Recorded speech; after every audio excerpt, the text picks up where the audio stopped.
नमस्कार दोस्तों, आज हम बात कर रहे हैं इस वीडियो में ह्यूमन डाइजेस्टिव सिस्टम के बारे में, मानव पाचन तंत्र के बारे में। यह बहुत ही महत्वपूर्ण टॉपिक है। इससे लगभग सभी तरह के एग्जाम्स में क्वेश्चंस आते ही रहते हैं। तो हम लोग आज इसमें समझेंगे कि मानव जो संरचना है उसके अंदर जो डाइजेस्टिव सिस्टम है वो किस प्रकार से है। भोजन किसी भी जीव के लिए एक बहुत ही महत्वपूर्ण आवश्यकता है और उसमें मुख्यतः कार्बोहाइड्रेट, प्रोटीन और फैट होते हैं और साथ में थोड़े विटामिन्स और मिनरल्स की भी आवश्यकता होती है। इस वीडियो में हम लोग पहले मानव के डाइजेस्टिव सिस्टम की संरचना को समझेंगे, स्ट्रक्चर को समझेंगे और साथ में उसके आसपास के जो पाचन में सहयोगी अंग जैसे कि लीवर, गॉल ब्लैडर, पैंक्रियाज हैं, इनको भी देखेंगे।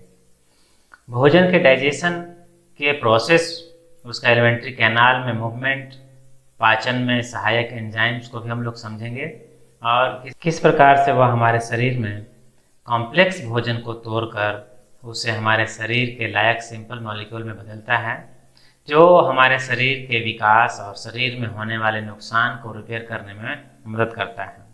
भोजन एक बहुत ही महत्वपूर्ण अवयव है, कंपोनेंट है हमारे जीवन के लिए, क्योंकि अगर ये खाना जो है ये हमें न प्राप्त हो तो हम लोग कमज़ोर होने लगते हैं, हमारे शरीर के एनर्जी का लेवल कम होने लगता है और हमें पुनः खाने की ज़रूरत होती है।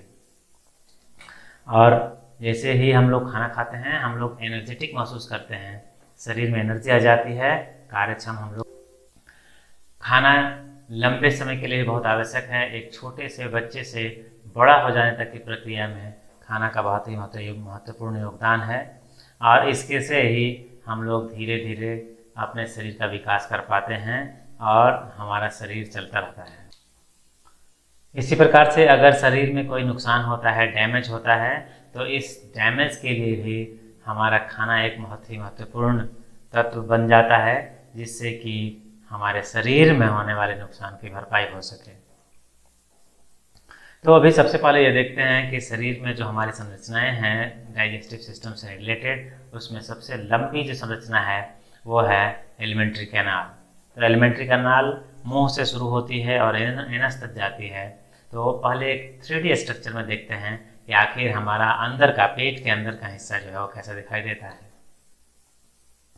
जैसा कि आप देख रहे हैं, इसमें आप स्टमक, स्मॉल इंटेस्टाइन और लार्ज इंटेस्टाइन को एक साथ देख सकते हैं। इसके चारों तरफ का स्ट्रक्चर, बीच में एकदम कॉइल्ड स्ट्रक्चर है जो कि स्मॉल इंटेस्टाइन का हिस्सा है और बाहर में एक जो रफ एरिया दिख रहा है, मोटा सा पाइप जैसा स्ट्रक्चर है, वो कोलन या कहें कि बड़ी आंत का हिस्सा है।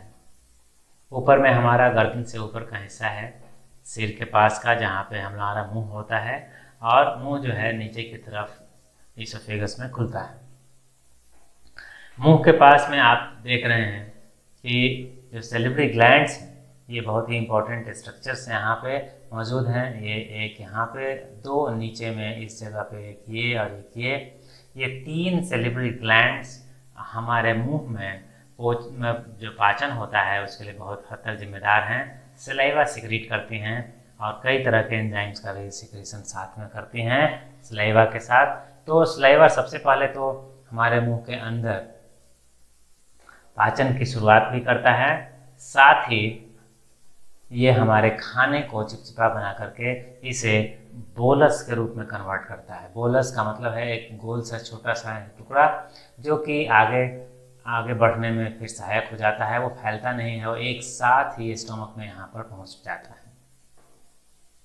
तो जो खाना खाने के बाद हम लोग मुँह से आगे जो हमारी नली चलती है, यहाँ पे एक स्ट्रक्चर जो है ये बहुत ही इम्पोर्टेंट स्ट्रक्चर है, जिसमें आप देखेंगे कि सांस लेना भी हमारा उसी क्षेत्र से संभव होता है जिस क्षेत्र से हम खाना खाते हैं।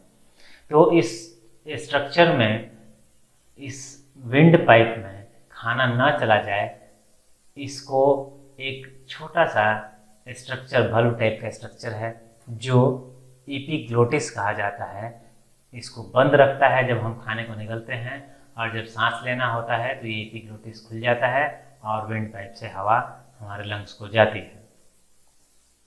ये छोटा सा जो एरिया है विंड पाइप का, इसको ग्लोटिस बोलते हैं। इसलिए ये जो यहाँ पे वल्व है इसको एपिग्लोटिस कहा जाता है। तो खाना यहाँ से चलते हुए हमारे स्टोमक तक पहुँचता है। इस प्रक्रिया को मतलब इसको निकलने खाना जो है यहाँ मुंह से नीचे स्टोमक तक पहुँचने की प्रक्रिया को निकलना साधारण भाषा में हम लोग कहते हैं, इसे डिग्लूटिशन भी कहते हैं। तो हमारा खाना कहाँ पहुँच जाता है? स्टोमक में। यहाँ खाना स्टोर रहता है, इसमें कई सारे एंजाइम्स भी यहाँ पे फंक्शन करते हैं। इसमें HCl हाइड्रोक्लोरिक एसिड की बहुत स्ट्रॉन्ग हाइड्रोक्लोरिक एसिड यहाँ होता है, जो खाने में जो बैक्टीरिया वगैरह अगर आ गए हों तो उन्हें मारने में और साथ ही एसिडिक इन्वायरमेंट देता है खाने को। तो इसको हम लोग आगे समझेंगे कि केमिकली किस प्रकार से डाइजेशन की प्रक्रिया होती है। सबसे पहले हम लोग इस पूरे स्ट्रक्चर को समझ लेते हैं कि किस प्रकार से हमारा खाना जो है हम खाते हैं और खाने के बाद वो किस तरह से आगे मूवमेंट करता है। खाना स्टोमक में 3 से 4 घंटे 5 घंटे तक रहता है और वो आगे फिर धीरे धीरे बढ़ना शुरू होता है। यहाँ बीच में आपका स्टोमक जो है वो स्मॉल इंटेस्टाइन से जुड़ा हुआ है। ये एक यू शेप स्ट्रक्चर है, इसको बोलते हैं जियोटेनम। ये खाना यहाँ से स्मॉल इंटेस्टाइन में इंटर करता है। ये जो कॉइल्ड स्ट्रक्चर है ये स्मॉल इंटेस्टाइन का हिस्सा है। इसको स्मॉल इंटेस्टाइन इसलिए बोलते हैं क्योंकि इसका जो डायमीटर है वो बहुत ही कम होता है। बाहर जो ये स्ट्रक्चर जो दिख रहा है ये स्ट्रक्चर है लार्ज इंटेस्टाइन का। इसका जो डायमीटर है ये ज़्यादा होता है, इसलिए इसको लार्ज इंटेस्टाइन कहते हैं। इसमें इसकी लंबाई ज़्यादा है। स्मॉल इंटेस्टाइन लगभग 22 फीट लगभग 7 मीटर का होता है और ये छोटा स्ट्रक्चर है इसकी तुलना में। ये हमारा स्मॉल इंटेस्टाइन है। स्मॉल इंटेस्टाइन लार्ज इंटेस्टाइन से जिस स्थान पर जुड़ता है उसको सीकम बोलते हैं। ये लार्ज इंटेस्टाइन का हिस्सा है और यहाँ स्मॉल इंटेस्टाइन इसमें ऐड होती है। यहाँ पे एक छोटा सा निकला हुआ स्ट्रक्चर आप देख रहे होंगे। ये स्ट्रक्चर जो है ये अपेंडिक्स का है, वर्मीफॉर्म अपेंडिक्स। ये कभी कभी हमारे पेट में दर्द का कारण होता है जब खाना का कोई कण इसके अंदर चला जाता है और उसमें सड़न होती है और सड़न होने के बाद फिर ये स्ट्रक्चर ही सड़ने लगता है इन्फेक्शन की वजह से, तो वो हमारा पेट दर्द का कारण होता है। बचा हुआ खाना जो है वो लार्ज इंटेस्टाइन से इस तरह से होते हुए फाइनली रेक्टम में आकर जमा होता है। यहीं से खाना समय पर जो अनपचा भोजन है वो बाहर निकाल दिया जाता है एनस के थ्रू। तो ये एक तरीके से हमारे शरीर का एक ब्रॉड स्ट्रक्चर है, लेवल डायग्राम है। और इस लेवल डायग्राम की मदद से आप ये समझ सकते हैं कि आपके भोजन में कौन कौन से स्ट्रक्चर्स जो हैं वो योगदान करते हैं उसके मूवमेंट के लिए। खाना किस प्रकार से माउथ से शुरू होता है और एनस तक पहुंचता है। इसमें जो सपोर्टिंग ऑर्गन्स हैं उसमें बहुत ही इंपॉर्टेंट रोल है लीवर का। लीवर एक सबसे बड़ी संरचना है ग्लैंड्स की और इससे कई सारे एंजाइम्स जो सिक्रीट होते हैं जो कि डाइजेशन के लिए बहुत ही इंपॉर्टेंट होते हैं। इसके साथ ही गॉल ब्लैडर है। गॉल ब्लैडर भी जो है स्टोर करने का कार्य करता है और साथ में पैंक्रियाज, ये भी एक बहुत ही महत्वपूर्ण संरचना है। ये सब मिल करके यहीं पर डुओडेनम के पास में जो एलिमेंट्री कैनाल है उसके अंदर एंट्री करते हैं।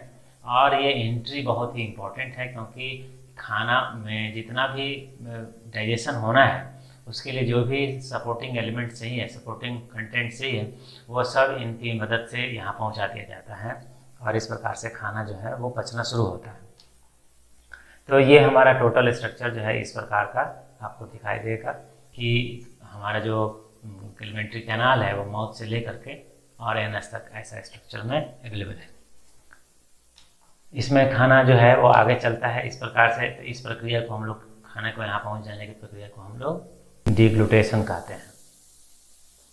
खाना इसके बाद आगे चलता है और ये स्मॉल इंटेस्टाइन को होते हुए लार्ज इंटेस्टाइन के पास तक पहुँच जाता है। स्मॉल इंटेस्टाइन से अनपचा भोजन और अनअब्जॉर्ब्ड भोजन जो है वो लार्ज इंटेस्टाइन में इंटर करता है इस स्थान पर जहाँ पर लार्ज इंटेस्टाइन का सीकम वाला हिस्सा है।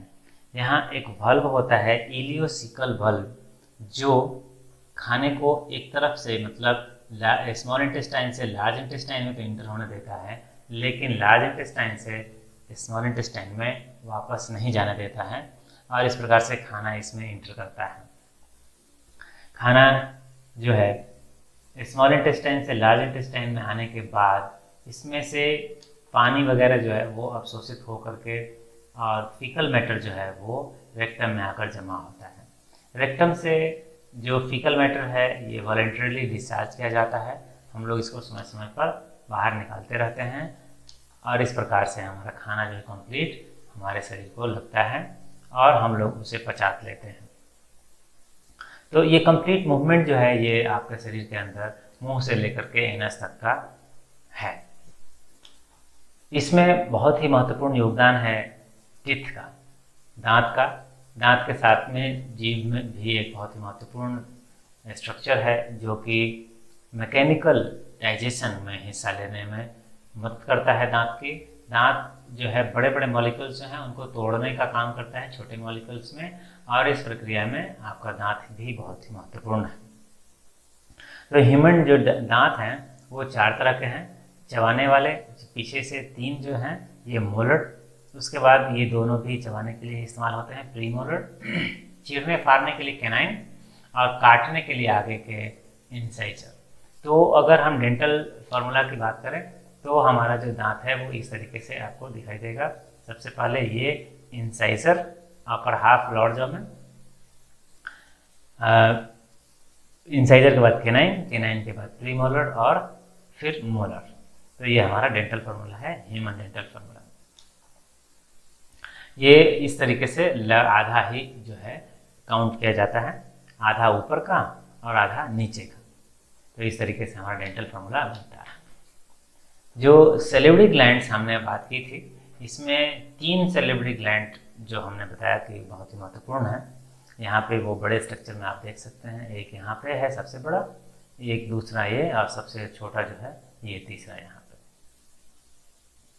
तो ये जो 3 स्ट्रक्चर्स हैं इनको एक एक करके अगर देखें तो ये इसका नाम जो है ये पैरोटिड ग्लैंड है। ये सबसे बड़ा, देखने से ही लग रहा है सबसे बड़ा सैलिवरी ग्लैंड है, और इससे पतला पानी के जैसा जो है सलाइवा सीक्रेट होता है।